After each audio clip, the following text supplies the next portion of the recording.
சில நேரத்துல சில பிரச்சனைகள் நம்மை அமிழ்த்தும் போது அவ்வளவுதான், இந்த பிரச்சனையில நம்ம வாழ்க்கை முடிஞ்சிடுச்சு அப்படின்னு நினைக்கக்கூடிய சூழ்நிலைகள் சில உண்டு.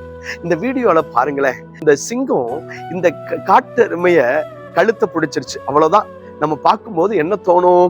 இந்த காட்டெருமையுடைய வாழ்க்கை முடிஞ்சு போச்சு, அவ்வளவுதான், சிங்கத்துக்கு முழுவதும் இரையாகிருச்சு அப்படின்னு தோணும்.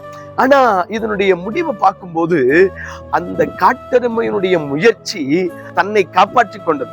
பைபிள்ல இதே மாதிரி ஒரு சூழல் பவுலுக்கு ஏற்பட்டதுங்க.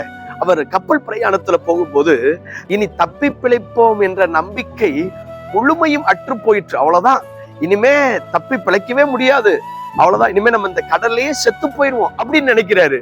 ஆனா அந்த அத்தியாயம் முடியும் போது சொல்லுகிறது, இவ்விதமா எல்லாரும் தப்பி கரை சேர்ந்தார்கள். அவங்க சில பிரச்சனைகள்ல நம்ம முடிஞ்சு போச்சுன்னு நினைப்போம், ஆனா ஆண்டவர் நமக்கு ஒரு அற்புதத்தை செய்வார்.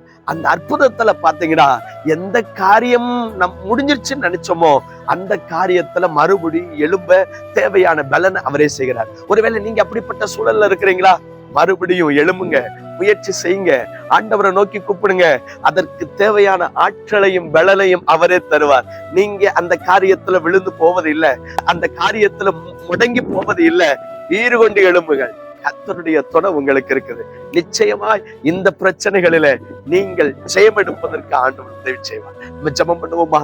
கிருபையுள்ள பிதாவே, இரக்கமுள்ள ஆண்டவரே, அநேக பிரச்சனைகள்ல அவ்வளவுதான், முடிஞ்சு போச்சு, இனி எப்படி எழும்ப போகிறோம், எழும்ப முடியாது என்ற கலக்கத்தோடு இதை பார்த்து கொண்டிருக்கிற அன்பு பிள்ளைகளுடைய வாழ்க்கையில நீ நம்முடைய பிள்ளைகளை எழுப்புங்கப்பா.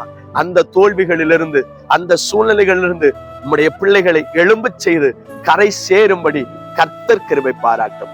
தப்பி பிழைக்கும்படி ஏசப்பா நீங்க உதவி செய்யுங்க. உங்க கரத்துல ஒப்பு கொடுக்கிறோம், ஆசீர்வதியும். இயேசுவின் நாமத்தில் ஜெபிக்கிறோம் ஜீவனுள்ள நல்ல பிதாவே, ஆமென். முடிஞ்சு போச்சுன்னு மூளையில முடங்கி கிடைக்காதீங்க. உங்களை மீட்டெடுத்து உயர பறக்க செய்யும் மீட்பர் இயேசுவின் கரம் உங்க கூட. God bless you.